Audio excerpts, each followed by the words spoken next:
Hello everyone, I am Pran from Methodist College of Engineering and Technology. I am the leader of Group 4. Today we have created a program on the unit converter. So before starting the seminar, I would like my friend Vardhan to answer my question. Vardhan, do you know what's your body temperature? Yes, it is 37 degrees. But do you know the same value in Fahrenheit and Kelvin? No, well, I need a paper and pen. So to overcome this complex calculation, we have created the program, the unit converter, which converts basic units such as mass, length, temperature and also weights through using the basic concepts of C language. So now let us know about the description of the program. Hello guys, myself Kish and I am going to explain you about the description of our program. As you know, our title is Unit Conversions. We have created this program for you guys because as we know, you can't convert certain values into certain units. So to help you out, we have done this program. In this program, we can convert units such as length, in which it can convert from kilometers to meters and meters to centimeters, and also it can convert from centimeters to meters and meters to kilometers. It can also convert volumes such as milliliters to liters and liters to milliliters. It can also convert the mass units from kilograms to grams and grams to kilograms. And the cherry on top, it can also convert temperature from Celsius to Kelvin and Kelvin to Celsius. Hello everyone, my name is Aman, and as my friend Yash said what our program can do, I'm going to explain you how it actually does it. So our program contains conditional statements like if else, else if and switch statements. It also contains jump statements like go to statements. We also use arithmetic operators like addition, subtraction, division and multiplication in it for the formulas. Like 1 liter is equal to 1000 milliliters, 1 kg is equal to 1000 grams, 1 meter is equal to 100 centimeters, and also 1 degree Celsius is equal to 273 kelvins. Thank you. Hello everyone, my name is Salman Abdullah. Today I am going to give a note on conditional statements, if else and else if statements. So what is if else statement? If else statement, the statement inside the body of if execute only when the given condition returns true. The syntax for the if else statements is this. Now we are going to learn about else if statement. So what is else if statement? Else if statement is used only when you need to check multiple conditions within the program. Nested if else blocks can be avoided by using else if statement. The syntax for else if statement is this.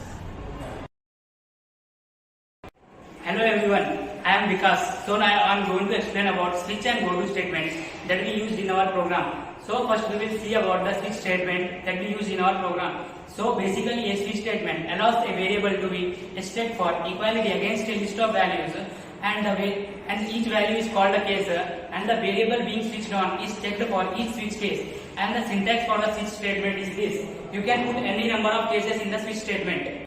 So this is all about the switch statement. Now we will see about the go to statement. So it is somewhat similar to the continue statement that is available in jump statement in C. So but go to statement can be used anywhere in the program and the continue statement can only be used in the loops. And the go to statement we can specify where the program control should go after skipping the code. And the concept of label is used in the go to statement to tell the program control where to go. And the syntax for the go to statement is this. Hello everyone, my name is Lokesh. We may have used if-else statements, jump statements and switch statements as our friends explained. But the main focus of our topic is based on usage of arithmetic operators. Arithmetic operators are generally two types. One is integer and one is real. In this program, we use real arithmetic operators to get exact values. So in real arithmetic operators, there are four types of. There are four: addition operator, subtraction operator, multiplication operator, division operator. There is no modular division operator in this because we are using floating point. So addition operator, it has two operands. It is represented by plus symbol. Subtraction operator is used to minus left operand from right operand. It is represented by minus symbol. Multiplication operator, multiplication is used to multiply two operands. It is represented by asterisk symbol. And division operator, it is used to divide left operand by right operand. It is represented by forward slash, as you can see here. Now that we have learned all the statements that we are using in our program, let's take a look into the algorithm. Step 1, we start by declaring all the variables we are using in our algorithm. Step 2, we bring all available options to the user and take their input.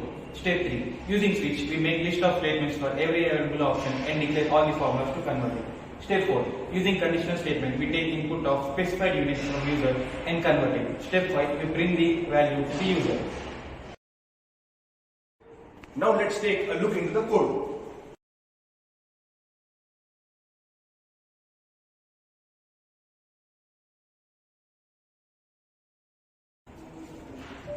Now let's have a look at the output of the program. I have copied the whole program in this compiler. Now let's run the program.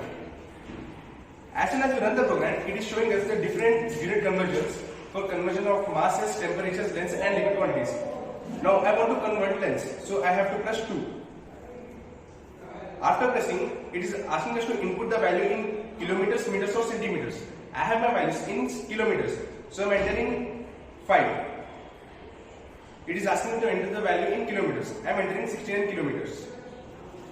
Now it is displaying us the value in meters is 69,000 and the value in centimeters. So till now we have learned about the program. Now let's see the applications of this program. The basic application of this program is that in order to get accuracy and avoid confusion in converting units or unit conversion, we use this unit converter program. So let's get on to advantages of this program.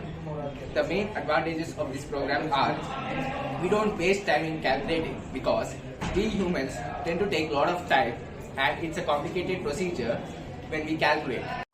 We don't have to pay for the cost of the calculation. This unit conversion program is more convenient. So on the contrary, our program unit conversion delivers more accurate and stable values and it is very easy to use. Thank you.